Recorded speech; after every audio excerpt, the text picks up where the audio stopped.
Hello friends, it is Nomad Brad coming to you from my box truck. Good evening, how is everybody doing? Checking in. Tell me how the internet connection is. It's looking a little sketchy. I'm watching the information down here on the internet. Uh, yeah, it's sketchy. So let me know if it's super choppy, and I might try switching over to AT&T. I'm on Verizon right now. Let me know if you can hear me. Hopefully the audio is good. Got my wireless mic hooked up, but yeah, if the internet is no good, let me know. We'll try to switch over to AT&T. Okay. Yeah, Simple Box says it's choppy. Let me see. That is the same information I'm getting, Simple Box. I appreciate you. Audio sounds good. We'll give it a minute here, see if it stabilizes. And if not, uh, we'll pull the plug. We'll go for AT&T. I'm going to get it ready anyway. Yeah, it looks pretty bad. Video's choppy, audio's clear, video's freezing. Okay, let me switch over to AT&T, and we'll see what that does. Bear with me, friends. I appreciate you guys. Disconnect. Okay, settings.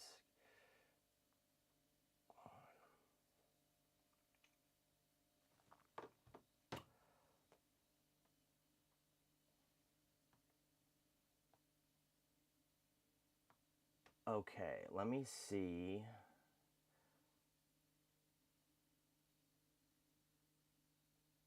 Internet. I would love to one day have really good internet. Okay, let's do. Okay, I'm gonna turn the. Oh, maybe it's a lot. Maybe it's. Ooh, maybe it's better. Maybe it's better. It's looking better. It's green. I think it's better. Can you guys see me? This is Nomad life. I mean, this is really how it is, you know? We're on AT&T network now. And so I was on Verizon, and it was choppy. We switched to AT&T. I'm getting the green light for reception. Awesome. We're good. We're back in business. We're back in business. Okay, cool. Here we are. So thank you everybody for joining. I just want to let you know what to expect for tonight. I'm going to be answering your guys' questions. Specifically, I had a subscriber that emailed me a shuttle bus that is for sale that they are interested in purchasing. And so they wanted me to just kind of review it and give my honest feedback. So we're going to go through a shuttle bus that's for sale and kind of just see, you know, if it's a good deal or not. And additionally, Scott wanted to know about internet. So we'll talk about internet. As you can see, Scott, it's always kind of a challenge as a nomad, but there are solutions. So we'll talk a little bit about internet tonight. And then if you guys have any other questions, just let me know. We'll go through that later. And also, if you guys have vehicles, specific vehicles you want me to just look at and critique, you're welcome to forward those to me. In general, it could be for tonight or it could be another time, but I'm happy to do that. It's kind of fun. I enjoy it, and I think people learn a lot from just kind of picking apart some online van listings. So happy to do that for you guys. And let me hop in the chat, see who's here. We got Real Cruz in the house. He says he might have to dip out, but at least he was here. He left a comment. Number one comment from Real Cruz. Happy to see you, brother. He's going to catch the replay. He said he's been enjoying the grocery outlet. That's my number one recommended spot. I love grocery outlet. And they got great deals and they have good quality food. So I'm glad to see Real Cruz is taking advantage. We got Adventures with Super Dave in the chat. Happy to see you, Super Dave. Thanks for being here. I'm excited for you to start your box truck journey. It's going to be a fun one. We got Diana Saylor in the house, the number one OG soldier, Diana Saylor. Hello from Kansas City, Missouri. She's got 4 inches of snow. I got to say, I enjoy the snow. I haven't seen it in a long time. And so, like for me, snow is a special, exciting event. But I know from growing up in Oregon, you know, when you get a lot of snow, it gets old pretty quick. So I hope Diana's doing okay. I hope she's not snowed in. Hope she's got a warm house to hang out in tonight. We got Simple Box here. Happy to see you, Simple Box. Hello, welcome to the live. I hope your conversion is going well. Simple Box is doing a box truck like mine, tackling the electrical on his own DIY style. So I hope that's all going well for you, Simple Box. We got Charles Serratos here. We got Charlie Pepin here. We got Scott Shaper here. Desert Runner Rick is in the house. I love going through the chat and seeing all you guys that are on the Nomad Brad subscription. You have the little Solar box truck by your name. So I see Diana and Simple Box and Charles and Charlie Pepin and Super Dave. These are all the homies. This is the box truck crew. Happy to have you guys representing and supporting. We got John C in the house. Happy to have you here. Welcome, John C. We got Robert Allman. AJ is here. AJ Scoggins, what's up? Happy to have you. I saw AJ was out cruising around, still living that box truck dream. I'm not sure if AJ went to Schoolie Palooza 2 or not, but I wanted to go. I didn't make it, but I think AJ might have went. I hope you had a good time, AJ. Let's see what else we got going on. Outlier Archive, what's up? Just got told by the vacuum insulated panel company that they won't be able to supply me with a box truck size quantity. Oh yeah, Outlier Archive was looking at using some special insulation for his box truck build. Sounds like that's not going down. Nomad King Gamer in the chat. Happy to see you, King Gamer. Hello. He's got the admin wrench. King Gamer is here to moderate. If anybody steps out of line, King Gamer is going to smack them down. Happy to have you here, King. I need to call you back, buddy. It's been a whirlwind out here, man. Honestly, I totally spaced the voicemail, but it is my intention to give you a call, man. I hope you're doing well in San Diego. Hope it's treating you nice. Hope you're enjoying some sun and some ocean vibes. What else we got? We got Nick in the chat. Nick Missler. Hello, happy to see you. He says, my question is on my Chevy Express running a cable from the battery to the back of the van for a Blue Eddy Charge 1. Okay, I'm going to take some notes here. So as we go through, I'll try to answer all these. We're going to do a shuttle bus review. And then we're going to talk about Scott's internet question. And I'm going to get right into it after this, guys. And then we're going to answer Nick's question about a Chevy Express, about doing some wiring. Okay, we got that down. SMNX127, I hope you won't rant on your power bank. John C got 7 inches of snow. Holy cow. 55 degrees. Sounds cold.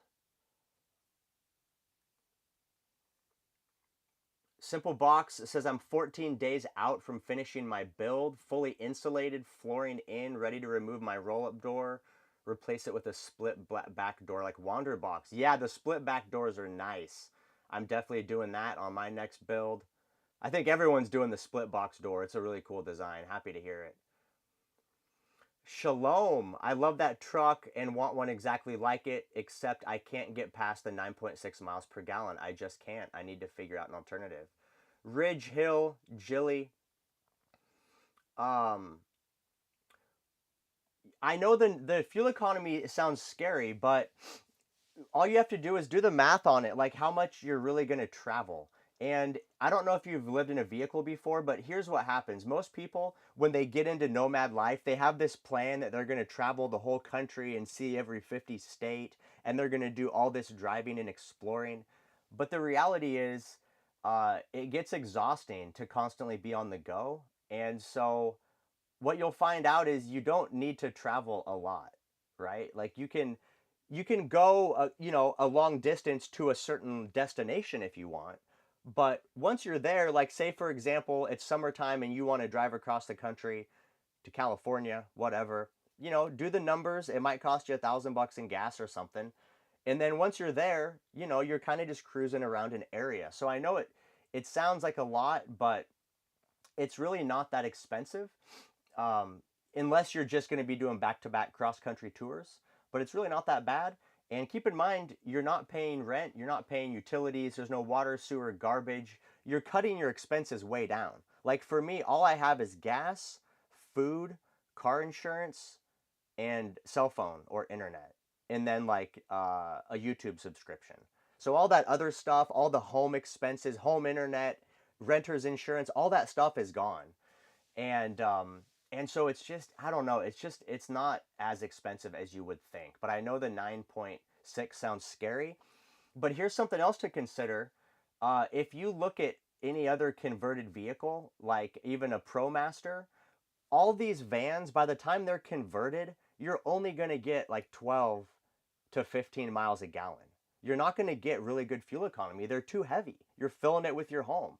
So even if you get a rig with, 15 miles per gallon, that's almost a 50% fuel savings. But it's, when you do the math, it's really just, it's not that much. So anyway, the reason I really like this box truck is for the space. And keep in mind, when you're living in a vehicle, it's primarily your house and it's secondarily your transportation. So in my mind, it's more important to have a comfortable home than it is to have really good fuel economy. And so I'm happy to have more living space, 7-foot ceilings, room to move around, a big roof for tons of solar power to run a mini split, like all these conveniences that make this more of a studio apartment than a van that I'm living in. All those conveniences added up, it makes the living experience so much more enjoyable. I think that's really the motivation for me. And if you look at most people that get into van life, they start with smaller vehicles, and a lot of people end up going to larger vehicles, but very few people get large vehicles and go down to smaller vehicles. And so it's just something to consider. I hope you figure it out. And maybe a small vehicle is fine for you, but um, my opinion is just the fuel economy. At the end of the day, it doesn't really matter that much. If you're a nomad, I mean, no matter what, you have to have income of some kind to pay for whatever your fuel economy is and your expenses. So it's really just a little bit more to have a large living space. Okay, so let's just dive into it, and then we'll go to questions. Miss G wants to know about thin solar panels. Thin solar panels. Okay, we'll talk about that. Brian Kale's at Fiesta Island. I love it, man. It's a good spot to be. Oh, Ridge Hill did 15,000 miles in the first year in an NV. Well, yeah, I mean an NV 200, that's a small vehicle. So yeah, that's the thing, is if you're a micro camper, that's basically a micro camper. So if you're someone that wants that lifestyle, like there's people that live in Priuses and they love it. So if that's you, then I get it. That's fine. That's good for you. Do that. But if you're wanting more of a home experience, like going from a Sprinter or a ProMaster to a home like this, you get so much more living space and the fuel economy is only a little bit different, right? Plus the initial cost. Like I bought this van, you can buy this van unconverted for like $8,000. If you go buy a ProMaster unconverted, it's going to cost you $20,000. So you have to do the math on, you know, that price difference. Like how long is it going to take you to spend $10,000 in fuel? And that also brings the cost difference down. But yeah, I get it. If you're comfortable in a micro camper, then good on you. Okay, let's get into it. I'm going to we're going to review this vehicle. So let me drop down my screen so you can see what we're working with. And so I got an email from a channel member, and so they have this Schoolie right here. Let's see. Let me bring my window up a little bit. Hold on. There we go. Okay, so they are looking at this Schoolie that's for sale, and they wanted to know my thoughts on it. So it's a fully converted Schoolie. They're asking $55,000. Oops, and let me bring my face down so that I'm not right in the middle of all the photos there. Okay, so they just want to know, is it, the email was, is it worth $55,000 for this rig. So let's look at some pictures on it, and then maybe we'll just really quick, let's go through the description. Originally a transport vehicle, they spent 9 months converting it into what it is today. Now, I want to point out that it mentioned, because I already kind of reviewed this listing. So it says in the description here, perfect for off-grid living. So that's how they're marketing this, as an off-grid living vehicle. Plenty of power to climb hills and rough roads, good maneuvering, yada, yada, yada. Fully equipped kitchen, new appliances, composting toilet, 33-gallon freshwater tank, 20 and 30-gallon gray tanks, 30,000 BTU propane heater, roof-mounted air conditioner, 1,000 cc marine batteries, shore power, LED lighting, outlets, custom cabinetry, cork flooring, professionally wired, fresh fluids. Okay, so we get an idea of what they got. So let's go ahead and look at some photos here and just see what it looks like. So, you know, I always want to try to be just super objective with this stuff and give credit where credit's due. And it looks like a really nice build. It's clean, it's light, it's bright. I like that. I like white. Obviously, you can see my interior is white. I like white interiors on a vehicle. Helps them feel big and more spacious. And so we can see it does have cork flooring, which is pretty cool, for especially for people that want like eco-friendly stuff that's non-toxic. You can kind of get a look at the exterior here. You can see they painted it white, and then it's got some like robin's egg blue. Let me see if I click on this, if it'll take me. Okay, here we go. Here's full-size images. Oops. No, can I cycle through them? Yeah, here we go. Okay, there's a shot of the outside. It's on a Chevy C5500 platform. Cabinetry looks good. It looks like it was done by I guess it's not going to let us do that. Cabinetry looks like it was done by a professional. The woodworking looks good. It's got nice, kind of like some dark burnt wood trim. The cabinet doors look pretty flush. It's got a nice big stainless sink. Let's see, if we look over here at this picture on the right, here's another shot of the kitchen area.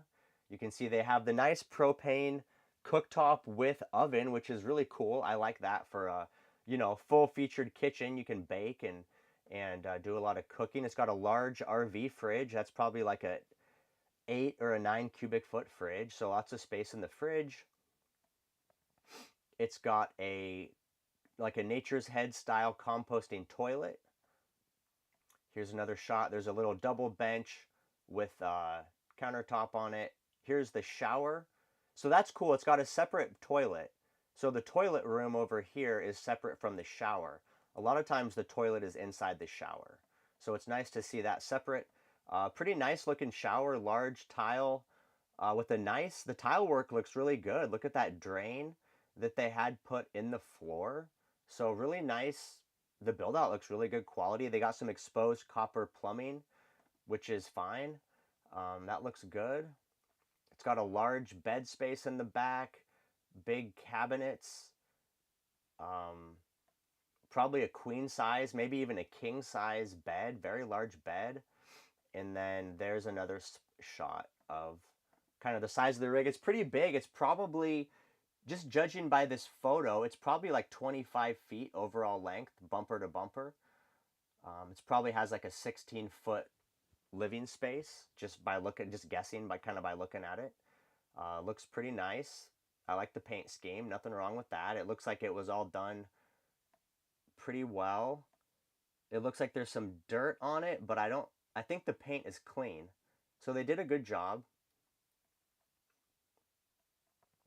Couple shots of the engine. I think it's a diesel. I don't know for sure, but I assume it's a diesel. I think it's a diesel.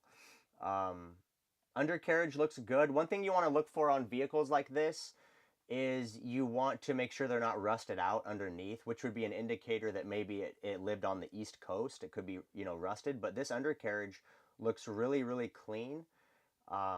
It's possible they spray painted it. You know, you want to look closely when you inspect it. Like when I look at up here, whatever this is, this is like a suspension component. It almost looks like spray paint. So I would just want to look really close and make sure they haven't spray painted over the rust. If they just spray painted old metal, that's fine, but you want to make sure it's not hiding any rust. But otherwise, it looks pretty clean. The tires don't look good. That inner tire looks pretty worn out, so it could be an alignment issue. It might need an alignment, and it definitely needs a new tire up front. They have a underground mounted propane tank. Here's some of the water for the water heater, water pump. It's all PEX, which is good. Hard pipe propane line, which is interesting but acceptable. And then it has your standard RV power box. That's what you find in an RV. And there's your gray tank. So there it is. So overall, it looks good, right? And for somebody that isn't super familiar with living in vehicles, this looks like a great rig. I mean, I think it looks like a great rig, right? It's done very nicely. It looks inviting. I like it. But here's the things. Here's the things that the person that is buying this probably doesn't know. And these are the critiques I'm going to have on this vehicle. So the first critique that I have is this vehicle is listed, as we read in the description, it's listed as perfect for off-grid living. But keep in mind, this vehicle has no solar power. There's no solar power, there's no inverter, and there's no solar batteries. So all they have is a marine battery, and the marine battery gets charged from shore power.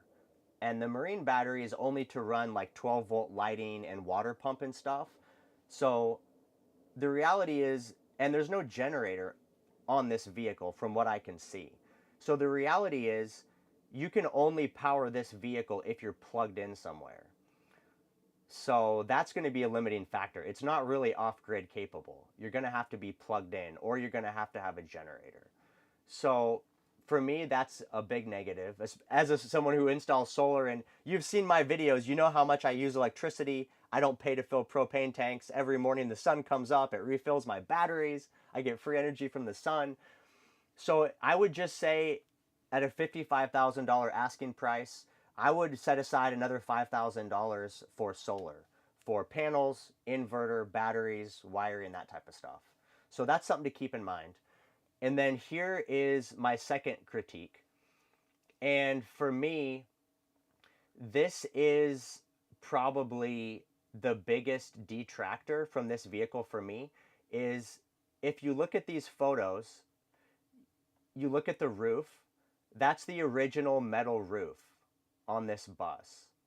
Okay, so what that means is the roof is uninsulated. And likely the walls are also uninsulated. If you're not going to insulate the roof, you're probably not going to insulate the walls. And additionally, this bus has a ton of windows, right? So like, look at this picture of the bedroom. That's the bedroom. So I know this from experience because I converted and lived in a shuttle bus that had a ton of windows and not much insulation. And what happens is, whatever the outdoor temperature is going to be your indoor temperature. So you're going to get a ton of heat coming through the glass in the summer, and you're going to get a ton of cold coming through the glass in the wintertime. So this vehicle is a fair weather vehicle. It's not going to be comfortable in the summer, and it's not going to be comfortable in the winter. There's no amount of heat you can really pump into this thing that's going to keep it warm, unless you put heavy curtains over all the windows, and then that's not really exciting. The other problem is, as someone mentioned in the comments, school bus windows are notorious for leaking. So it's possible that when you get a heavy rainstorm, you're going to have water leaks, you're going to have mold, unless they pulled out all these windows and sealed them and replaced ones that were bad. They could have done that. They didn't list it. But if they did not, the chances are it's probably going to have water leaks. And then my other problem with the bus is they have an air conditioner, and they mentioned they have an air conditioner, But as we mentioned before, there's no insulation, so the air conditioner is not going to do very good. It's not going to keep the temperatures down in the rig.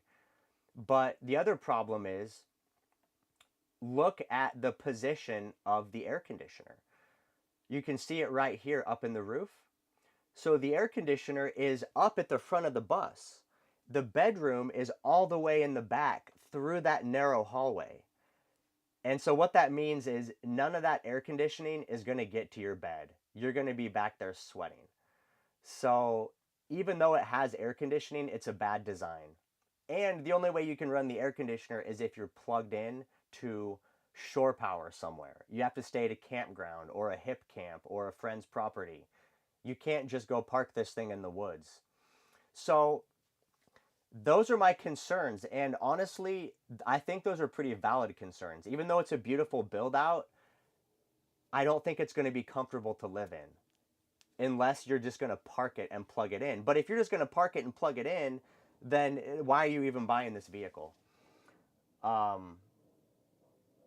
So that's my concerns. And so the asking price is 55,000. Now I want to say, the build out looks good. I have no doubt that they put $55,000 into this build. Especially, it looks like they hired professionals to do all the work. All the carpentry looks really good. The plumbing looks professional. The electrical looks professional. So I'm sure they spent a lot of money on the build, and the bus could have cost them some money, and they painted it. So I have no doubt there's $55,000 of value here. But my concern is, even with that money invested, it's not going to be comfortable to live in. And again, the primary reason you're buying this is to live in it. So I wouldn't really recommend it, honestly. That's just my take on it. So to the person that sent in the email, and I will drop a link from this live stream in the email reply so they can look it over. But I would just take those two considerations into account, and I think they're pretty valid concerns. So ask yourself the deep question of, where are you going to be living, and are you going to be places you can plug in for power all the time? Best case scenario, if you really want this rig, set aside 5,000 to add solar, and then just plan on not living in extremely cold or extremely hot locations. Which, if you're going to be a full-time nomad and travel and follow the good weather, then it's doable. But just know that it's not going to be super comfortable in very low and very high temperatures. That's it. That's my spiel on the rig. I think it's a beautiful rig. I think 55,000 is still high. It's just right now the market is down. So even though I think they probably spent 55,000 on this, you're just not getting full value out of vehicles right now. It's a buyer's market. So that's the story. Matt AK says they should yank the AC and put a mini split in. I agree. That's a valid feedback from Matt AK. That's something you could do if you wanted to make this more comfortable. Is you could remove the factory air conditioner, which is only going to work when the engine is running. It's not really applicable to living in the vehicle. So what you could do is, if you see this box up over the bed area, that's part of the factory air conditioning that only runs when the engine's running. So you could have that all removed, and you could put a mini split up there, and that would be your best option rather than that rooftop AC that they installed.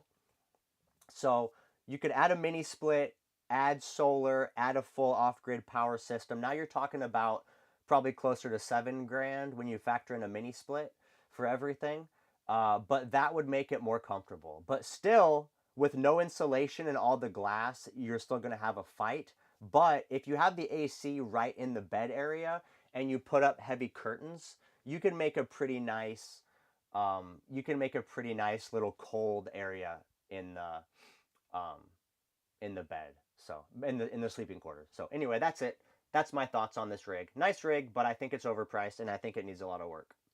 But that's all stuff that I'm glad people ask me this kind of stuff, because that's something that you wouldn't know if you haven't lived in a vehicle before, right? If you're a first-time nomad, or if you're coming from like a camper van or something where you're just not familiar with living in a vehicle like this, you wouldn't know You wouldn't know those things. So I hope that helps out. Okay, so we're gonna move down the list of questions.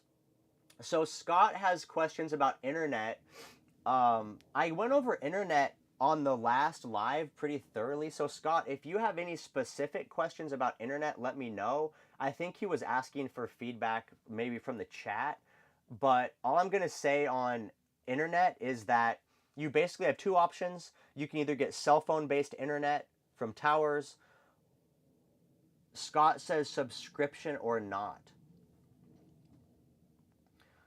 I don't know what that means. I mean, some internet can be month to month, right? Like Connect 10 internet can you can do it. I think you can do it monthly.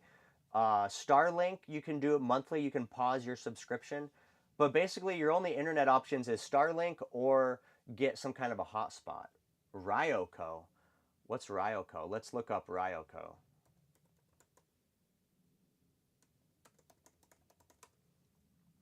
Pro Wi-Fi. Let's see what this is. Is anybody using Ryoko? Let me know. I don't have experience specifically with this internet. Automatically connects to the closest internet tower in 75 country. Okay. Yeah, so this is basically the same as what I'm using Connect 10.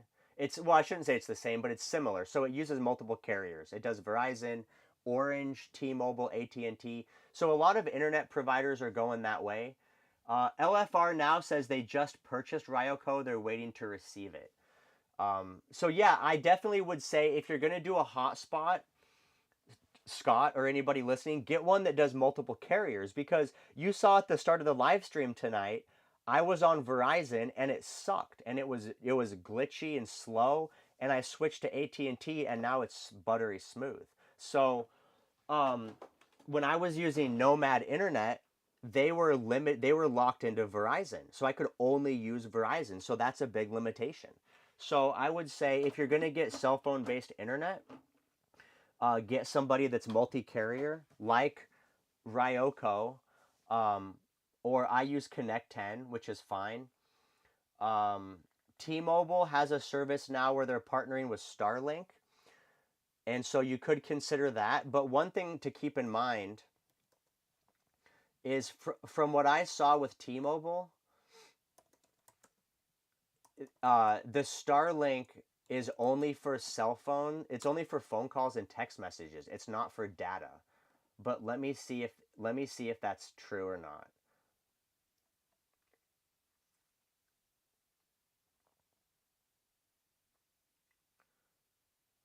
Yeah. Yeah. So if you read the fine print on T-Mobile's website, look, experience coverage like never before. T-Mobile is the first and only US wireless provider with a mobile satellite network connecting you automatically so you can text via satellite and on most smartphones. So T-Mobile Starlink is currently only for text messaging, which I mean, who really cares about that unless you're in an emergency? But what I will say is I'm pretty sure in the very near future we will have the capability to do full Starlink internet from our smartphones.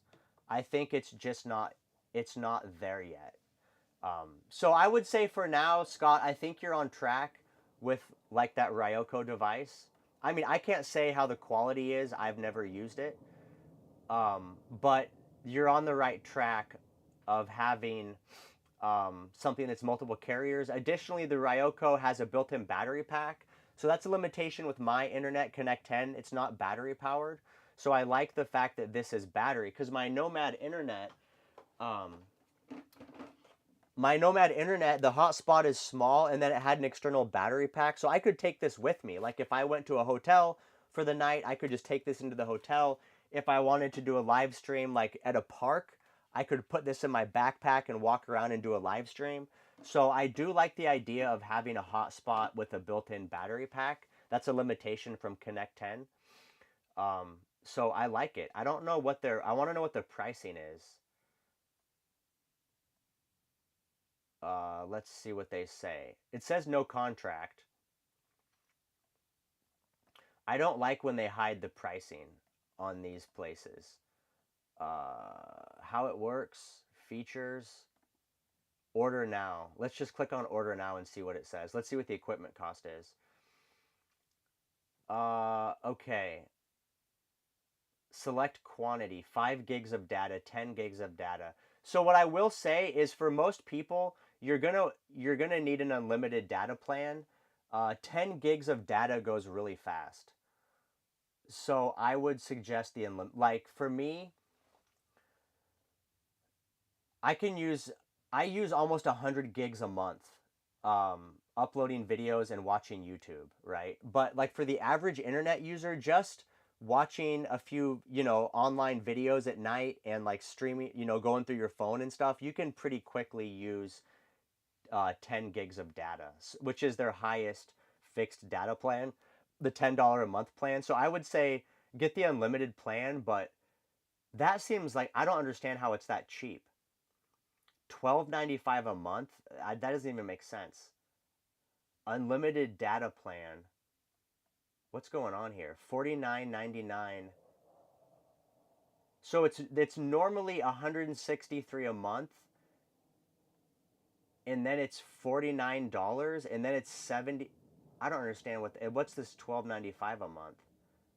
I don't understand. See, I don't like how they make this confusing. Anyway, oh, I see what's going on. The device is $50. Okay. Sorry guys, I'm an old man over here. So the device is $50 and then the service is $13 a month, which that seems incredibly cheap. Most unlimited internet plans are about $100 a month. So I don't understand how it could be $13 a month. Oh, that's for the device. The 13 bucks a month is for the device. What is happening here? I just want to know how much the service is. How much is the service?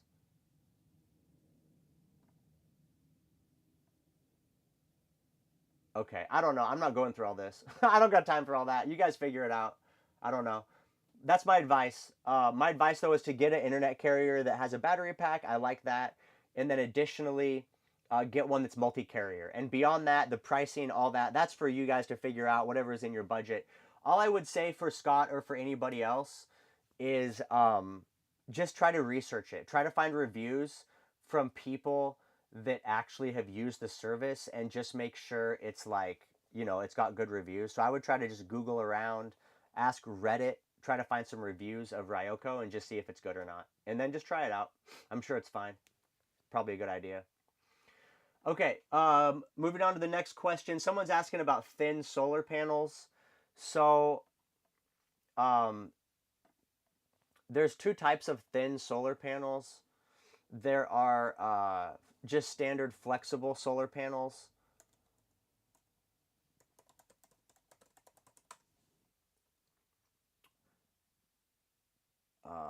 Which is like these guys. So I actually have a set of these from Bougie RV, these 200-watt flexibles.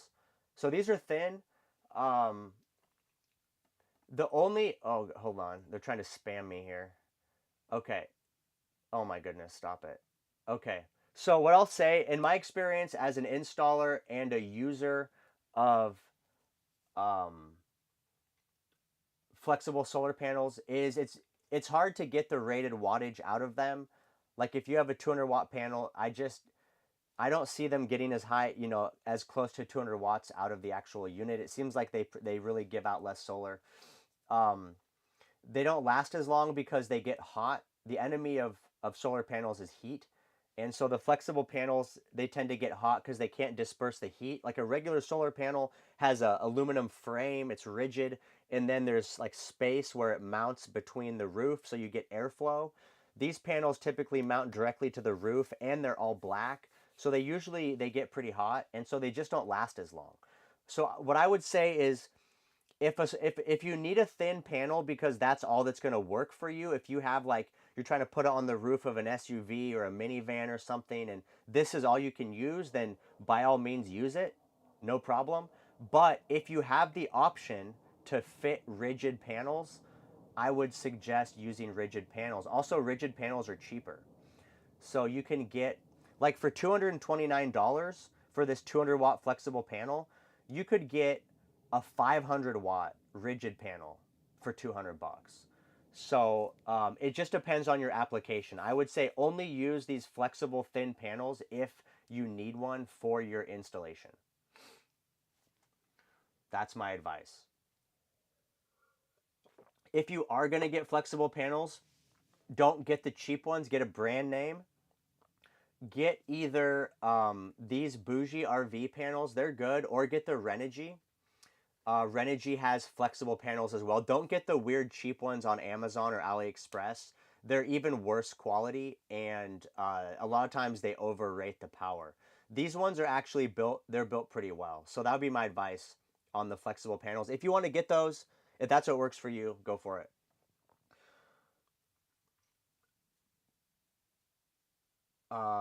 Okay, so then I have a question as well that came in earlier in the evening.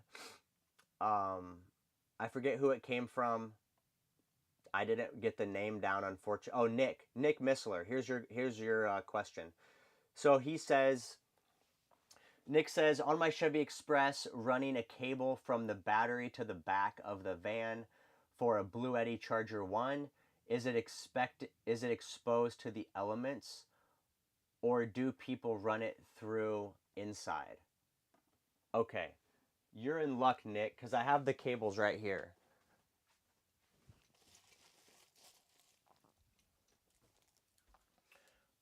So the Charger 1 comes with the cables. They give you everything you need. And the cables are waterproof, weatherproof. They're meant to go in your engine bay, uh, underneath the vehicle if you want to. That's totally acceptable. And they have this additional, besides the wires being waterproof and having insulation, there's an additional, like a cable sleeve that goes over the wires to provide a little extra abrasion resistance. So these are very good quality cables, and they're not cheap.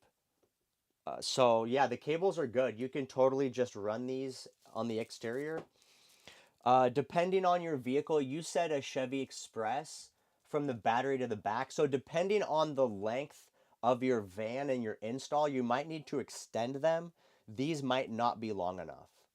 So that's something to consider. Here's another thing I want to tell you guys. So on these cables, uh, Blue Eddy made a mistake when they built these cables. There's one mistake. So on one end of the cables, it has your ring terminals that go onto the battery. They're labeled positive and negative. And then there's a circuit breaker, a safety breaker that protects all these wires. And the problem is the breaker is on the wrong end of the wire harness. The breaker should be on the end that's close to your battery. The purpose of the breaker is if one of these wires gets rubbed through or it gets cut and it touches metal on the vehicle, the breaker trips and it disconnects power. But you need to be able to disconnect power at the power source, which is your vehicle's battery. So if you disconnect power at the end that plugs in to your Charger 1 into your power station, all this cable, this 20 feet of cable that's connected to your battery, is still going to have power running through it, and it's going to be dangerous and it could cause a fire. So that's the only critique, is you need to relocate the breaker onto the other end of your cables. The breaker should be within about a foot of your battery terminals. So just a little tip for you guys. The cables are great, but the breaker's in the wrong location. So that's my advice for you, Nick. You don't have to worry about protecting the cable. Um, and what I would say is, just from experience, the easiest way to wire this is going to be to run the cables from the battery and then go down along the frame of your vehicle and then run all the way back.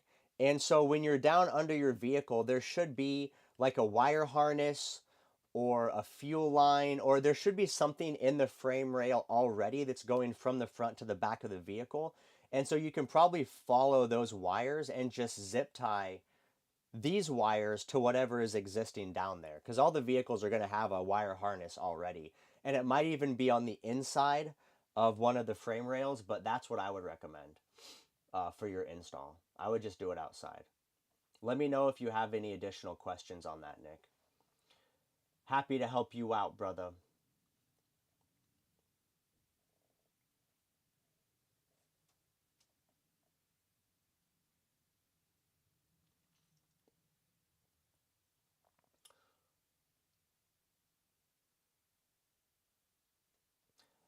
Okay, so I'm gonna go back to the chat, see what's going on.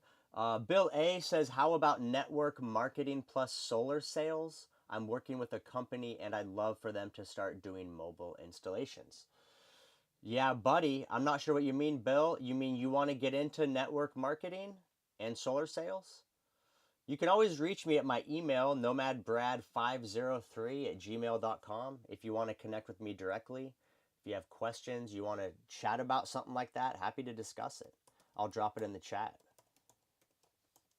if you guys want to connect.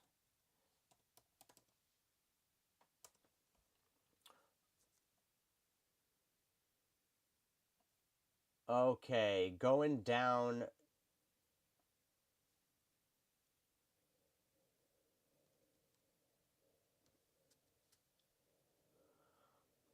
Okay, yeah, going to the chats. RVing with Bandit said the same thing. My only issue with the charge one cables was I added a terminal fuse on the battery side. Yeah, and that's something else you can do, Nick. You don't have to relocate that breaker. You could just add like a fuse and a fuse holder at the battery. So you can just get a fuse holder that's meant to go up in the battery compartment, like a car stereo fuse holder, A&L fuse holder. That might be easier to just add a fuse holder rather than relocate the breaker, especially if you have to extend your wiring. So you can do that if you want, no sweat. But I would definitely recommend, you need to have some kind of protection within about a foot of that your starting battery. Debo coming in with a question. And yeah, guys, if you have questions, go ahead and drop them in the chat now. I'm just going to go ahead and start working down through the chat, working through questions. Debo says, "What do you think about the maximum amount of solar I could get on a ProMaster 159 high roof?" So, Debo, if you get a roof rack, they have some pretty nice roof racks on a ProMaster. And so I did one in San Diego the other day, and we used the Renogy 320-watt solar panels, and they fit perfect side to side. And I installed two, let's see, I installed two for her, and I think she could have done two more. I think you could fit four. If you get the roof rack, I think you could put 1200 watts on a ProMaster. That, now keep in mind, that's with nothing else up there. That would be with no max fan, none of that business. But if you just go edge to edge, I think you could fit four. But all you have to do, Debo, is look at roof racks for your ProMaster, measure, and that's the only way, by the way, is you have to do some kind of a roof rack. If you try to just mount panels directly to the ProMaster, you're not going to get as much real estate out of it. But I would just look at roof racks that are available, see what the measurement is in inches, and then just look at solar panels and divide the inches of the panel by the length of the roof rack. But I think you could probably get about 1200 watts on the roof. AJ Scoggins in the chat says, "We got our Starlink Mini dialed in and love it. Runs off USB-C port or cigarette lighter." Yeah, that's something else to consider for internet if you guys want to go Starlink. If you guys have, okay, so here's the thing. If you guys want to do Nomad stuff out of the city and you have to have an internet connection for work, like if you're a remote work from home type of person where you have to log in every day, I would recommend Starlink, because the minute you get out of the city, it can be spotty. And especially if you have to do something where you need to be like, a constant connection to some kind of software or like video interface for work. Like if you're doing conference calls and Zoom meetings, you pretty much should have Starlink because there's just a lot of dead space once you get out of the cities. So I would keep that in mind. But if you're not super reliant on internet, then you can get by without it. I mean, I've been a nomad for 7 years. I've never had Starlink. I do need it at this point because so much of my work is online. I do need to get Starlink, but I've managed to squeak by without it. A lot of times borrowing it from my friends. I used AJ's Starlink out at Schoolie Palooza to do a live stream because my internet wasn't good enough. My mobile internet wasn't good enough. So, something to think about.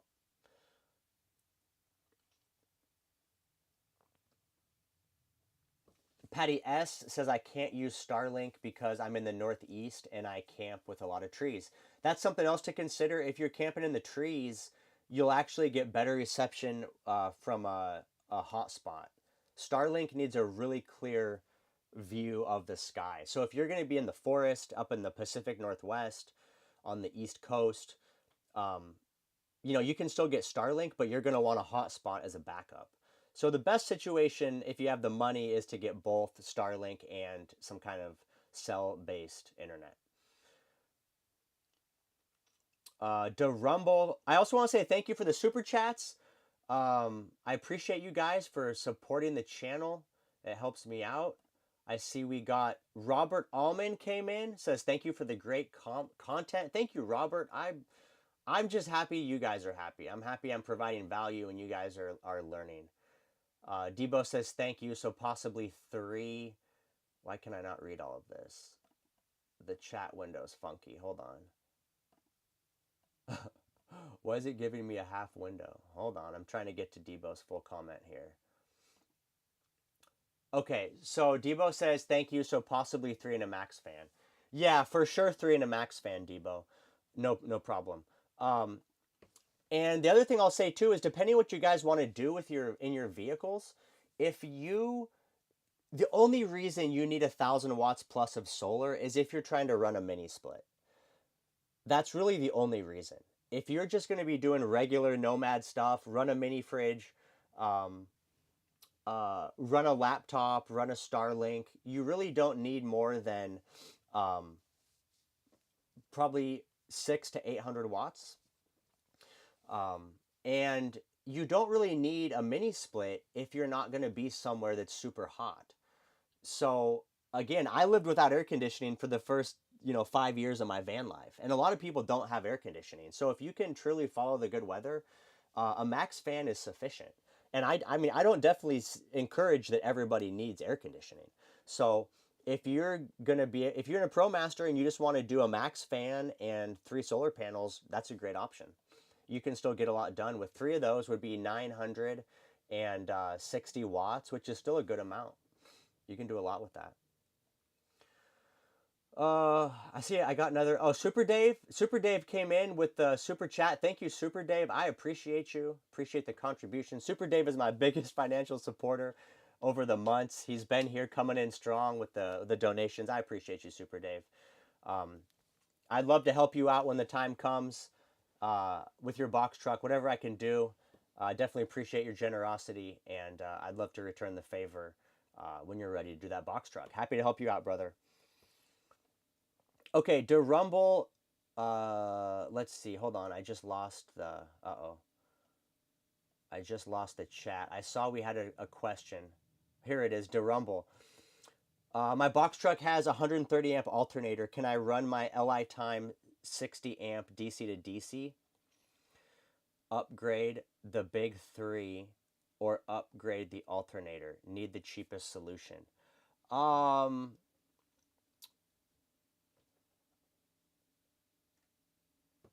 Let's see. Let me see if we can Google this. How much? Let's see. How much? What percentage of an alternator capacity is used to run the vehicle? So basically what the here we go. Okay. So the reality is an alternator it's engineered that a certain percentage of the alternator's output is required for your vehicle to operate. And then anything above and beyond that is free for you to use for a DC to DC. So this is what it says. A vehicle typically uses around 40 to 60% of an alternator's capacity to run its electrical systems. Okay, so there you go. So the vehicle needs 40 to 60%. If you have a 130 amp alternator, then you could assume your vehicle needs 60-ish amps to run, and you're going to be running a 60 amp DC to DC. So basically, you're going to be right there at the limit. So my box truck, Derumble, tell me what box truck you have. You might be able to just get a higher output alternator. I don't think you need a big 3 wiring kit. I don't think you need that. You don't need much bigger of an alternator. I would say if you could get like 150 or 160 amp alternator, that would be like a good choice. Also, Derumble, something to consider is how old is your alternator, right? Like if you have an alternator that's 10 years or older, you should probably replace it, just because alternators are cheap. They're easy to install. I installed the one myself pretty easily. I think I have a video on it on my YouTube channel. So I would recommend just swap it out yourself with a bigger alternator. But tell me Derumble what vehicle you have, and we'll see if we can find you a bigger alternator. We'll see what the options are. But just so you guys know, that's the answer. So whatever alternator you have in your vehicle, 40 to 60% of it is required to run the vehicle. The remaining is free for a DC to DC. So in general, if you have like a box truck or a van, a 40 amp DC to DC is no problem. A 30 amp is no problem. A 50 amp is like you're starting to get into, it could be a problem. A 60 amp, that's a pretty big draw on an alternator. It's not like crazy, but it's pretty big. Okay, so Derumble has the same rig as me. He's got a 6.8 V10. So let's see. Let's see what the alternator options are for that. What year is this? 2009. 2009 Ford 6.8 liter 6.8 V10 alternator.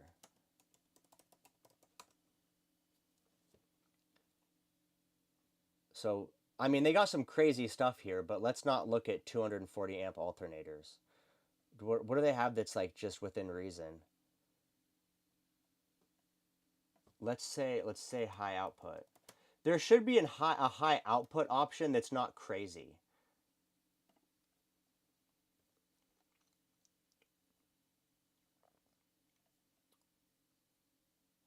$320 amps is still a lot. Like you really don't need all that. If you could get like 160 or something. Let's see. What are just their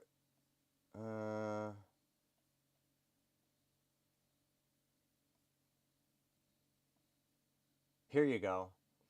So they make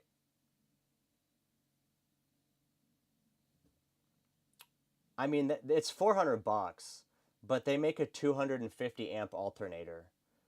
I feel like you don't need that much. But so my answer is if you can find, I feel like you should be able to find something from like AutoZone that's higher output than factory, but it's not crazy because you really don't even need a 250 amp alternator. That's a lot.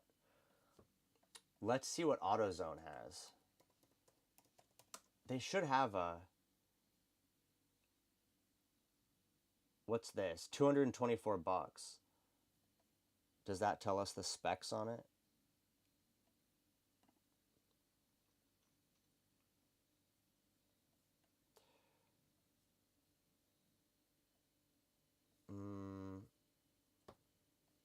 They don't list the specs.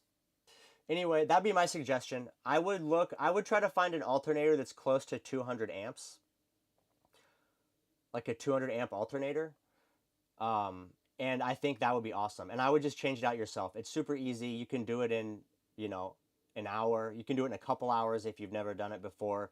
You can find a YouTube video um, online that'll show you how to do it. Super easy.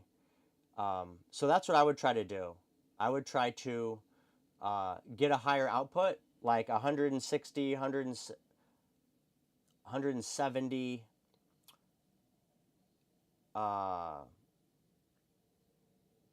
I'm sorry, more than 160, 170, 200, something like that.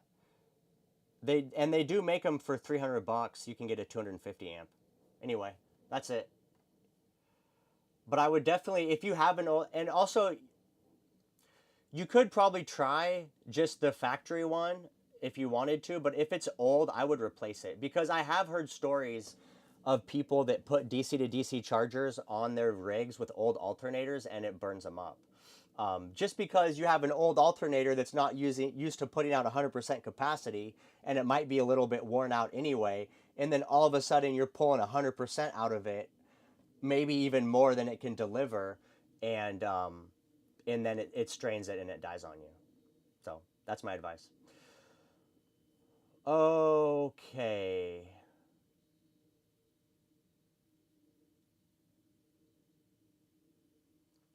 Let's go back to the chat, see what's going on. How you guys doing? I hope you're having a good time. I feel like we're getting some good info going tonight. We got some information. RVing with Bandit says, do you recommend a cellular signal booster?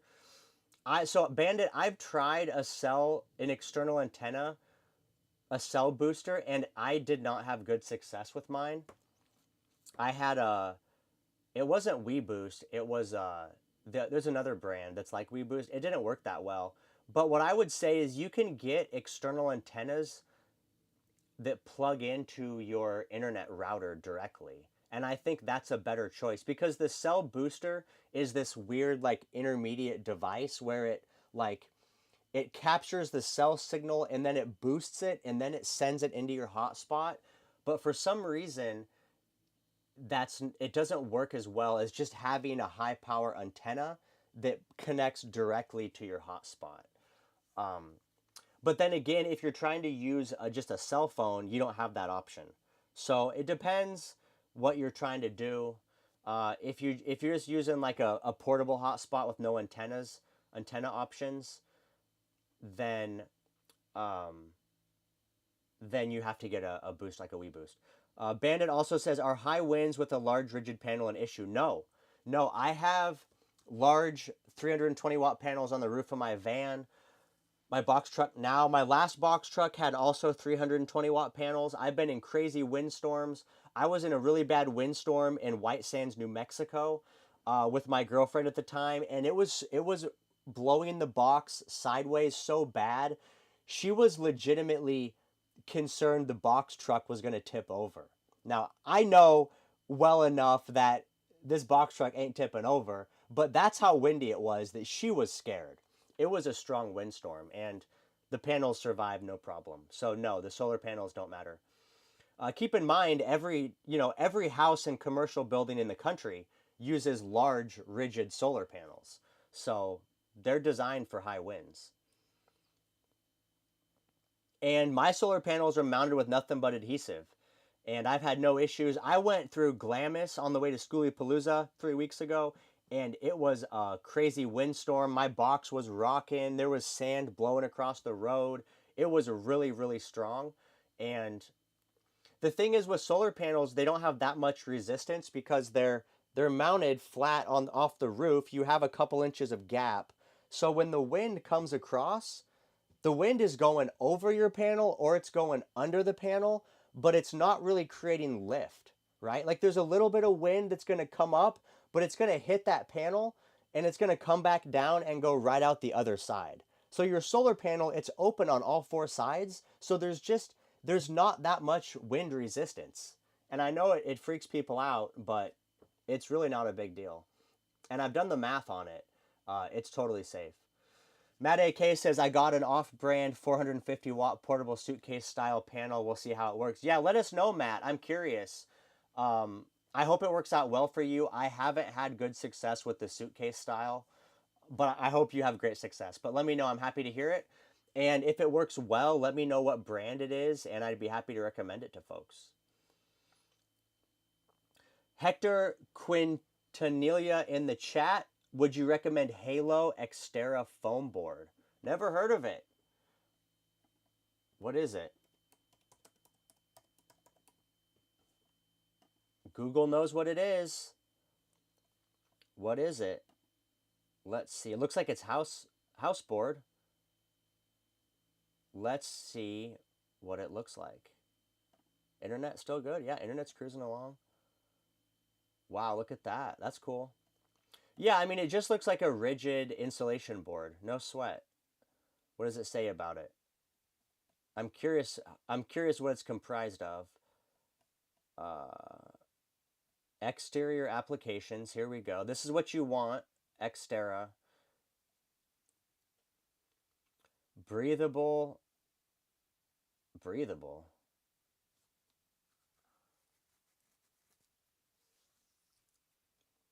Water resistive. High efficient. Durable. Flexible. R5. R5 is not that good. Oh, 1/16 of an inch? That's super thin. How thick does this come? Okay, it comes up to 2 inches. Okay. Yeah, I mean, so I would get, if you can, I don't know what vehicle you have, but I would try to get around 2 inches of insulation. And yeah, that looks fine to me. It looks like good stuff. It's probably not cheap, but yeah, I don't see any problem with it. It looks better than anything I've used before. I just used cheap foil-backed insulation in this build, and it's been super comfortable.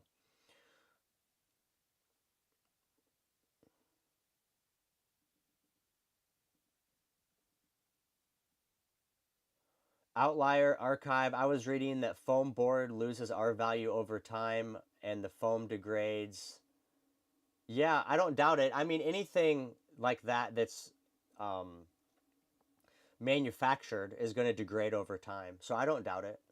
I don't doubt it degrades over time. But the question is, what's that time frame? I mean, if we're talking about degrading over 10 years, most people aren't going to be living in the same vehicle in 10 years. So it's all relative. Oh man, I'm way up in the chat. I got way back up there. Okay, let's go down and see what we got. Let's see what we got. Let's see what we got. RVing with a Bandit. I have a Class A RV with fiberglass roof. I'm hesitant. Here's the thing, man. Um, all those Class A RVs, even with a fiberglass roof, they still have a plywood. They have a plywood layer under the fiberglass, and then they have insulation. So there's still plywood. All that matter, I know people are nervous about drilling holes into the roof, but all that matters is that you seal it properly. For example, Bandit, if you look at your roof right now on your RV, you have a hole in your roof for your air conditioner, you have a hole for your fan, you have a hole for your fridge vent, you have a hole for your plumbing.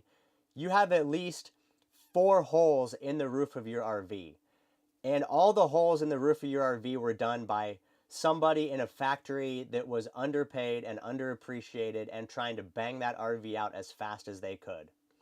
And your RV is probably not leaking. So if those people were able to put 4 holes in your roof and your RV is not leaking, I am sure that you can put holes in and yours will not leak either, because you're going to take much more care, much more time, you're going to do it proper, and it's going to be just fine. So don't worry about it. Just make sure you seal it properly. I always recommend when you drill, you use a Dicor brand lap sealant as the adhesive. You coat it over everything, goop it on, and as long as you, whatever hole you drill, whatever screw you puncture into the roof, as long as you coat it, coat the hell out of it with Dicor brand lap sealant, you will not have leaks. That's all you have to do, brother. And keep in mind too, when you're drilling into the roof, you know, you're screwing into plywood. So whatever screws you use, you'll have something secure to tie into. Um, let me see. Let me see if I can find a picture of it. Show you how to do it properly, my man. But yeah, don't be nervous, man. You just got to goop the hell out of it. So here's an example. Let's see. Give me a minute here. Okay. It's a little bit blurry, but you can see. So this is the guy uses a tube of dicor. It comes in a caulking gun. This is a roof hatch. And so what he did is he went through with the dicor. He put first what you do is you go through and you put a like a quarter size amount of sealant over the head of any screw or bolt going into the roof. And then you come back and you after you've done that, you come back and you just flood the area. So if you're doing a big opening, you flood the crack right here with sealant, or if all you're doing is bolt holes, you just flood it with the lap sealant, and it's waterproof forever. You don't have to worry about it. Don't be nervous, my friend. Okay, what else do we got going on? Carnivore Chronicles. Most automotive batteries use a fusible link as a means of protection. Yeah, I agree, but you don't want to blow the fusible link because then your vehicle's dead. So that's not, I mean, it's there as like the ultimate backup safety, but it's not ideal. And actually, the thing is, if you're connecting the charger one directly to the battery terminals, you're bypassing the chargeable link because the chargeable link comes off. It comes off lower in the battery cables. So if you connect to the battery post cables, you're bypassing the fusible link. So that will not save you. Let's see what we got. Cruising down the chat. Cruising down the chat.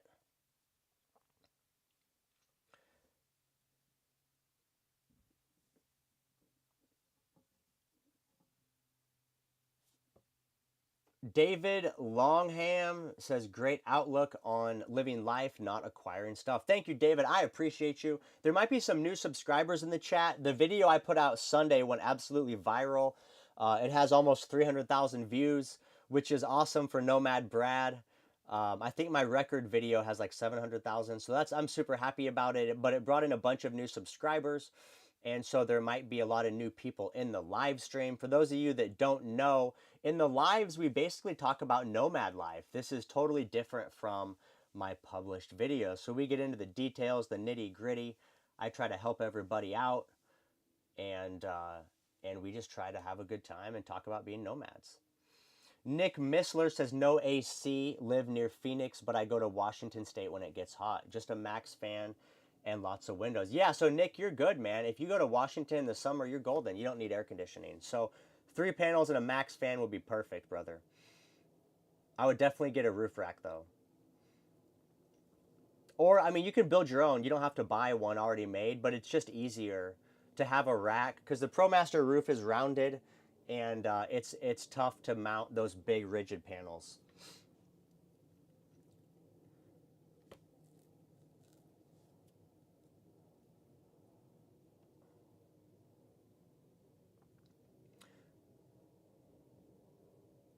Debo said, I would love and rather do a box truck, but financing a box truck I have found is difficult.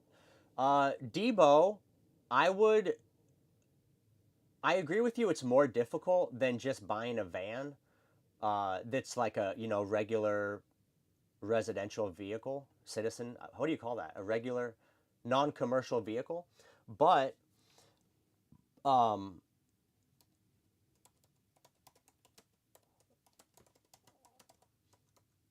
if you find, I don't know where you're at, but um, a lot of companies finance them. Like Ryder, for example.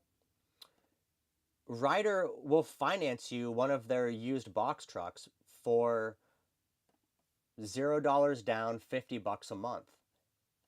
So you can get finance, and that's a huge company, Ryder. You can get financing on box trucks.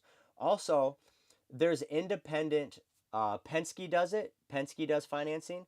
There's also independent auto dealers, just like used car dealers, that will finance them. So like I see all the time local box trucks for sale from local like box truck sales companies, and they offer financing. In fact, I'll show you. We'll go to Facebook. For those of you that don't know, I recommend looking at Facebook Marketplace to find a box truck. But I'll show you these ones that I found here. Check this out. So these guys right here.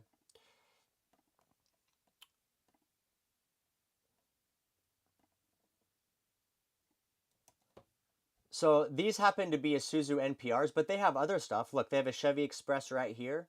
But this is in Phoenix, and this is a company called Tier One Auto and Truck Sales, and they finance. They said this is a $15,000 rig. Estimated monthly payments are 550 a month. Now, 550 a month sounds like a lot of money, but if it's for a vehicle and a house, it might be cheaper than rent. So it still might be a good deal for you. So there are options if you really do want to get a box truck. There are options for purchasing a used one at a decent price and financing it. And they said their prices start at $15,000, and it comes with a 3-month, 1,000-mile warranty. I'll drop that in the chat if you guys want to check that out. This is it. Why can I not type in the chat? This is in Phoenix, Arizona, but you can find stuff in your area. Just type in like truck and auto sales and you'll find somebody.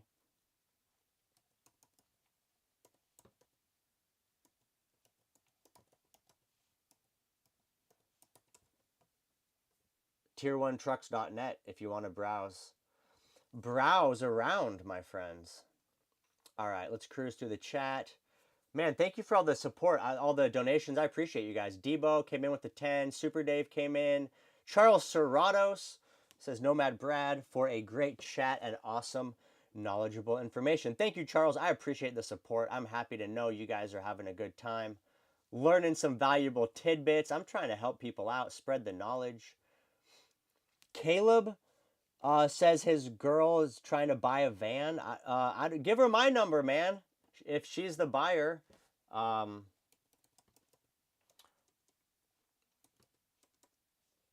let's see, what do we got?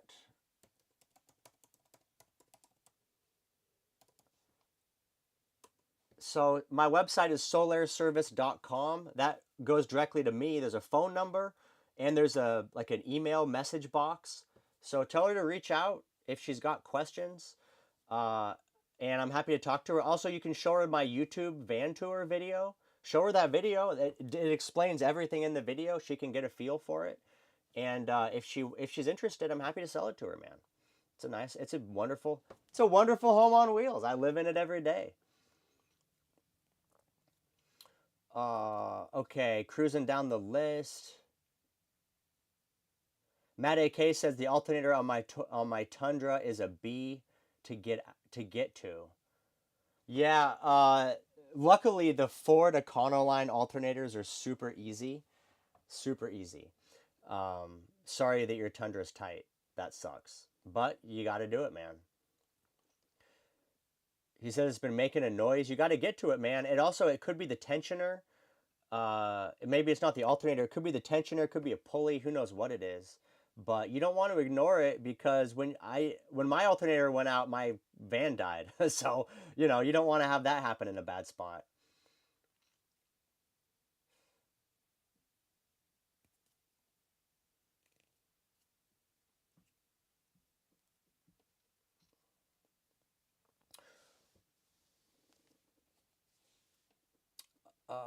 Diana Saylor coming in with the memberships. She gifted 5 Nomad Brad memberships. Thank you, Diana Saylor. I appreciate it.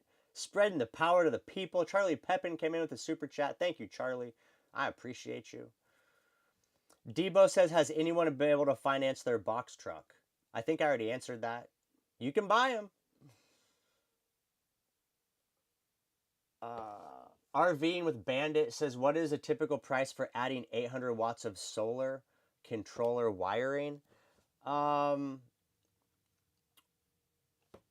it depends, Bandit, because if you have a Class A RV, the question is, does it have an alternator? I mean, I'm sorry, does it have an inverter? It should. A Class A should have a power inverter.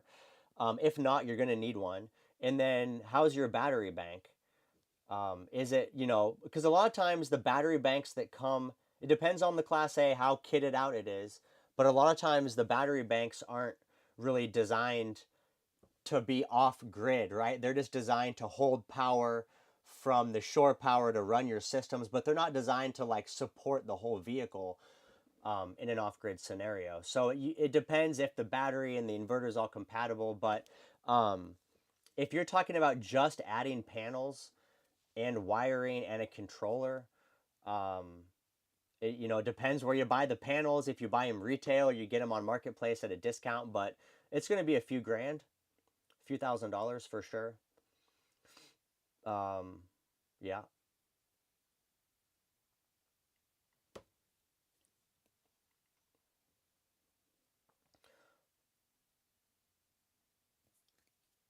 Debo says it loses R value around 50 years on that installation. Yeah, so that doesn't really matter. I mean, any vehicle you're living in ain't going to be around in 50 years. I might not be alive in 50 years, so I ain't worried about it. Matt AK says the holes in my trailer roof made by minimum wage workers is why I'm waiting for the roof warranty to expire before drilling more. That's hilarious. I'm with you, brother. I mean, I don't want to put anybody down. I'm not trying to put down the workers themselves. I understand it. Um, they're oftentimes underpaid, overworked, undertrained. They get hired. Some guy hands them a drill gun and says, "Do this, get after it." It's really the fault of the companies. I don't blame the workers. I blame the companies. They're putting profits before quality. And we've seen it in the entire RV industry. I mean, you can go buy a $350,000 Class A super coach, and it's got a whole list of issues because they're not being built with pride. They're just slapping them together and shipping them out. It's a problem. It's an industry-wide problem, and it's a manufacturing problem. It's really not the fault. I don't blame the installer themselves, but it's an unfortunate reality.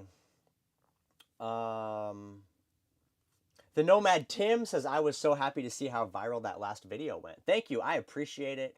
It's nice to have one hit really hard once in a while. Super exciting. Lazy Ass Asian in the chat. I just hopped on. Was the sealant used on my roof for my Renogy panels? I was wondering if I'd have to add any sealant. No way.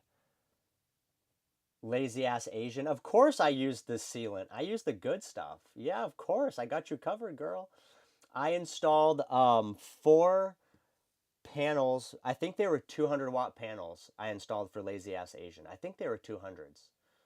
Or were they 160s? 150s? I don't know. Anyway, I installed four rigid Renogy panels for Lazy Ass Asian. Now, she went with the um, no drill solar panel mount, but I did have to put one screw in because her roof had like a dent in it, and so the adhesive for one of her solar panel feet, it wouldn't sit properly. So I did put one hole in her roof, um, but it got I used that sealant you saw in the video. I used Dicor lap sealant. And I also used lap sealant all around the mounting feet where we used the VHB tape. And so that sealant helps lock in the VHB tape so no moisture gets in and affects the bond. So Lazy Ass Asian, you're 100% set. You don't have to do anything. No maintenance, no touch-ups. You're good to go, girl. I am confident in your installation. Desert Runner Rick says, you remember what the high winds did to my Zamp solar panels in Schoolie Palooza. Um, yeah, so when I was out at Schoolie camping with Desert Runner Rick, um, he had Zamp rigid solar panels with a glass surface, and they have like a kickstand. You just set them up with a kickstand, and we got a super high windstorm that came along, and it tipped the panels over, and they fell right onto the rocks. And Schoolie Palooza is a huge bed of like hard, jagged rocks. And so unfortunately they shattered his ZAMP solar panels. So what I will say is high wind is no problem for solar panels if they are mounted down, but you do not want to have rigid solar panels in a windstorm if they are not mounted down because they will shatter. Outlier Archive says, do you think 80/20 is good for racking? Yeah, I do. I like 80/20. I would use 80/20 for sure. In fact, um, the solar roof rack that I did on this ProMaster in San Diego about a month ago, it was some brand name solar company, but all it was 80/20. And then they had some fancy little like custom brackets, but that's all they used was 80/20. So 100% you can use 80/20. And that's what I would probably do. For anybody that wants to save money and is comfortable with DIY, um, you can DIY one with 80/20 pretty easily. So I would recommend that. If you buy the prefab roof racks, they're like $1,000. But if you want to save time, then I think it's worth it. Depends what you want to do. David says, insuring a box truck, is it cheaply? I was only paying $100 a month for my box truck, which I think is relatively cheap. It was in Texas, though. And Texas, for some reason, has expensive insurance. I think because everybody drives 80 miles an hour in Texas. So they have a lot of accidents. But I remember because when I had insurance in Arizona, it was $70 a month. And then when I went to Texas, it bumped up to 100. But yeah, I think it's pretty reasonable. I forget what I'm paying now, but I'm on RV insurance, so I'm cheating. It's like $60 a month. It's super cheap. But once you get your box truck converted to a house, you can have the title converted to an RV, and then your insurance is even cheaper.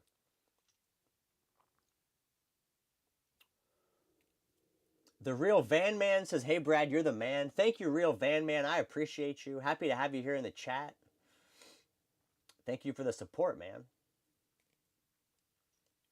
Matt AK says, fortunately, the only issues I've found on my trailer are fairly minor and easy to fix.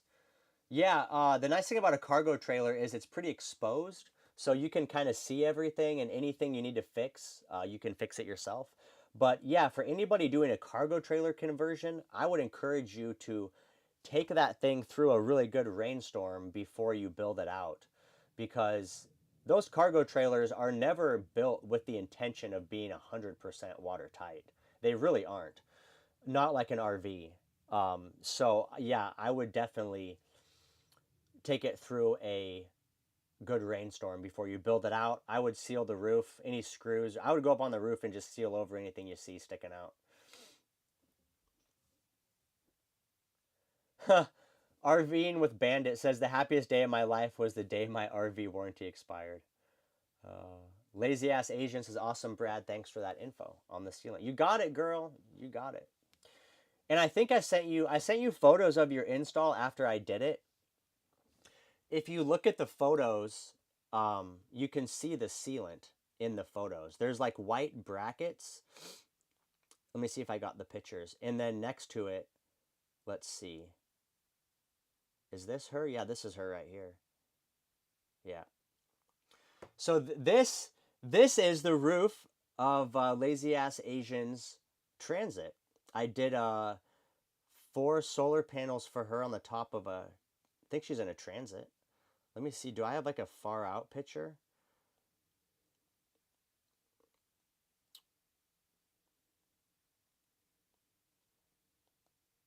I don't. Oh, here. Oh no, I did 2 panels. Okay. So here, hold on. Let me show you this. I'll show you guys what's up. So what happened for this lovely lady is she had a couple. Where are we at? She had these 2 flexible solar panels that she wanted me to mount for her, and I mounted them, and they were just kind of some like kind of off-brand flexible panels, and so they didn't end up performing very well for her. So after I mounted those, she went ahead and had me mount some rigid panels. So if you see in the front, there's a pair of rigid panels. So those are Renogy, probably 150 watt, maybe 200 watt panels. And so those I mounted for her with the no drill solar system. mounting rack. And so I'll show you guys some pictures. Um,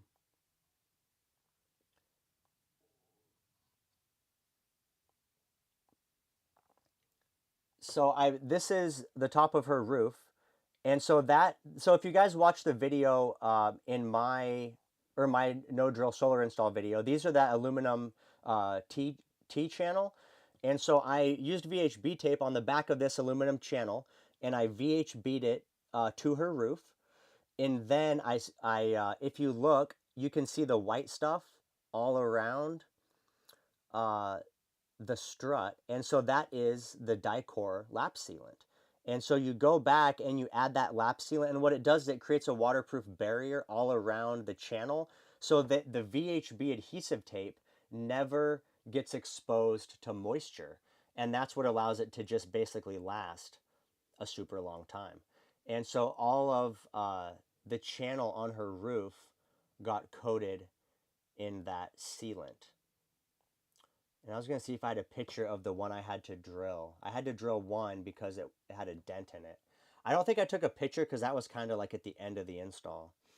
But anyway, if you guys are doing the no drill solar install on the roof, make sure you goop it with lap sealant. And that's what I said is like, it's not pretty, but it ensures a watertight connection or a watertight seal. And so here you can see it again. You can see all that white adhesive there. So anyway, that's it. That's her roof. It's solid. She's set. Matt AK says, my expensive roof rack on my last SUV used 80/20 for the crossbars. No issues for 4 years. Yeah, exactly. 80/20 is super rigid. Oh, Matt AK has a Winnebago. Matt, I thought you had a cargo trailer you were converting. Okay, my bad. So Matt AK's got just a regular camper trailer. So that should at least be better sealed out than a cargo trailer. I was thinking you were doing I guess that's Charlie Pepin. Charlie Pepin was doing a cargo trailer conversion. I got my loyal subscribers confused. Hell yeah, you should be in good shape, man. Should be in good shape.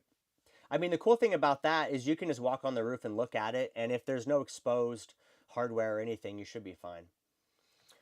We got Sean in the chat. He says, hi, Brad. I'm looking for a step van to convert. Are auctions a good place to look? I plan to have a recording studio. How much solar would you recommend? LFR found my channel tonight. All right, brother. Thanks for joining. Have a good night, man. Have a good day at work tomorrow. Thanks for tuning in. Sean is asking about a step van. Sean, I always recommend Facebook Marketplace. The thing I don't like about auctions, oops, I did that backwards, hold on. The thing I don't like about auctions is you can't inspect a vehicle very well. Like, they'll let you look at it and they'll have like an inspection window when you can check it out. But I typically recommend having a mechanic go over it and making sure that it's like, mechanically sound. And you can't really do that with an auction. Unless you're mechanically inclined and you're going to look over it yourself, or if you don't care because it's just such a low price, you're going to just pay whatever needs to be fixed on it.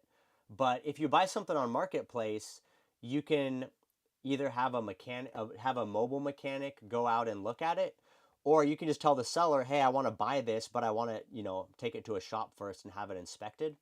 And usually they'll allow you to do that.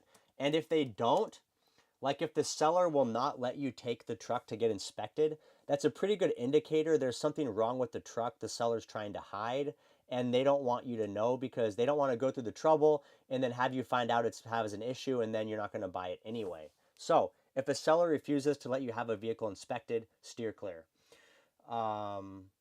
HVAC King, what's up? How you doing? What up, bro? Happy to see you. Do I know you from my HVAC days?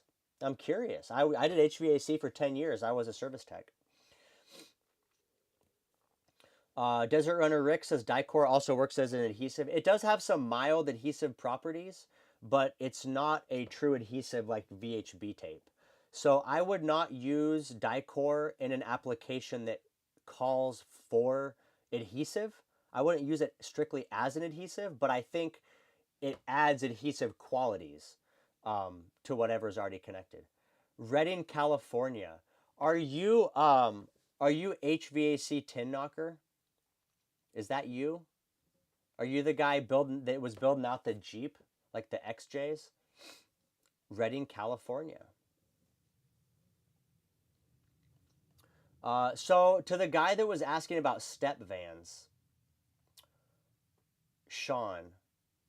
Oh, HVAC King is a service tech. Cool, man. Yeah, happy to hear it, man. Yeah, I was a service tech for 10 years up in Oregon. Yeah, dude, I would love to cruise by sometime. Love to check it out, man. Yeah, I asked because I had a friend when I was in the HVAC trade. His Instagram handle was HVAC Tin Knocker. He was a commercial HVAC guy in California, and he was building out an XJ. That's right. I asked if that was you, but obviously it's not. 10 acres on a creek. Love to hear it, man. I don't really know where Redding is at. I got to look that up really quick. I mean, the name sounds familiar, but I just can't, off the top of my head, picture it where it's at. Let's see. Google Maps, Redding. Oh, it's near Shasta. Okay. Hell yeah, dude. I like it. That's pretty high north. Um, so I'm going to Burning Man this year, August 25th. I'm going to Burning Man. Maybe I can swing by before or after Burning Man. Swing by for a little chill out session, man. Happy to do it. Okay, going back to the guy asking about step vans. So you can get them on Facebook Marketplace. All you do is go to Facebook, type in or click on the Marketplace tab, that little blue icon at the top, and then just in the search bar, just type in step van, and it'll pull up all kinds of stuff in your area, all kinds of price ranges, all kinds of options. Look at this. Here's a Chevy Express 4x4. That's kind of badass looking. So all kinds of options. But on Marketplace, then, you can have stuff inspected, have a mechanic look at it. You can see all kinds of auctions. So I would recommend doing this over an auction. And there's even low price stuff. I mean, here's one for $6,000. Here's one for $5,000. So you got lots of choices, but I would recommend something like this over an auction site. Okay, I think I'm gonna wrap it up here, guys. I'm getting tired. It's been almost 2 hours. I'm getting hungry. I gotta make some food. I'm gonna wrap it up. Simple Box coming in with the question: in your experience, can domestic fridges work in box trucks? So here's the thing on fridges. The short answer is you really should not use a residential fridge in a box truck. And this is why. If you read the fine print on household refrigerators, they tell you they are designed to work at an average temperature of 70 degrees. So fridges are engineered to work inside of a house that is a comfortable temperature, as most homes are. But in a box truck, you will often see higher temperatures or lower temperatures. And so refrigerators that are meant for like RVs or vans or conversions, they're better insulated and they're designed to work at a higher temperature range. So you can do it, but it might not be as efficient and it also might not last as long. So I know plenty of people that use the small 120 volt mini fridges, but just know that they're not going to be as efficient. They might not cool as well, and they might not last as long. So that's totally up to you. But I would just recommend doing a 12 volt, or you have a 24 volt electrical system. But the prices on 24 volt compressor fridges have gone down quite a bit. They used to be like $1,000, but they're not as bad anymore.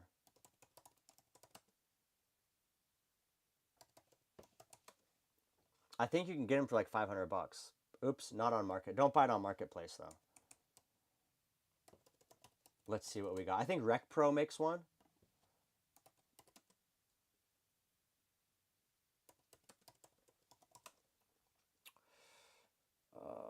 I don't want to put RV in the title. I don't want to do that.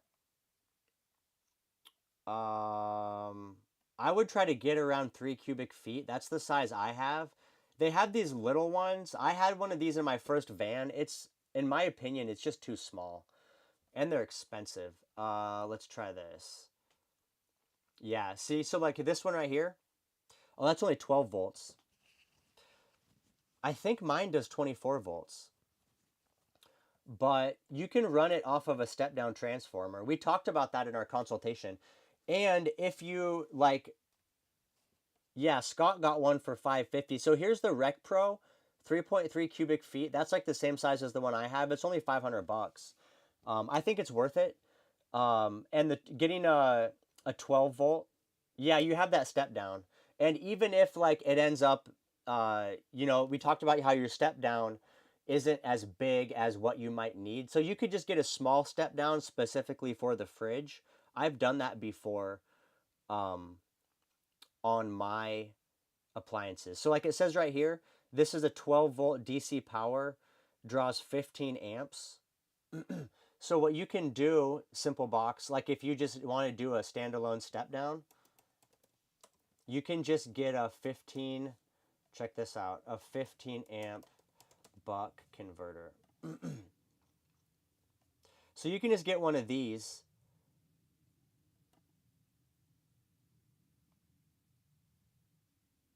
Oh, that's 20, let's see, you need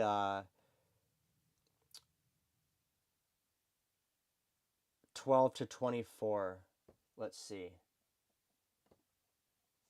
12, 24. I think this is it. Let's see. 5 volts. What's happening?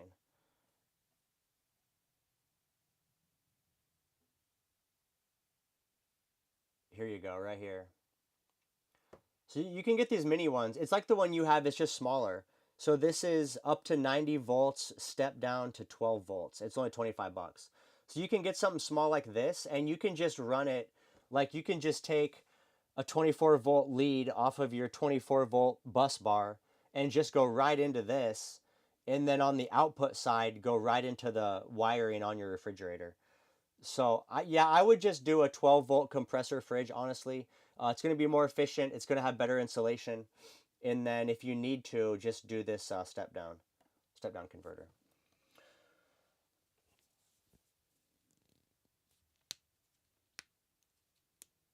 This is the Rec Pro. The one I have, they don't make it anymore. It's some weird, it was some weird off brand. But Rec Pro is a good brand. And then otherwise, yeah, you can ask Scott about what he has. He probably has Rec Pro.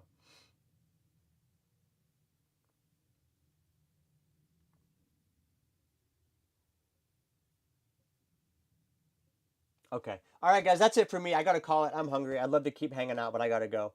I have another stealth camping video coming out Sunday, and then next Wednesday, 6 p.m. Pacific, another live stream.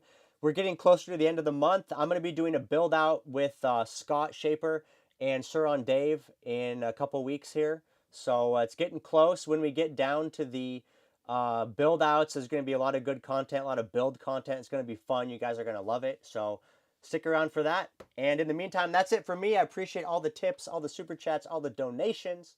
Nomad Brad appreciates you. And I'll see you guys next time. That's it from me. Nomad Brad signing out. Peace.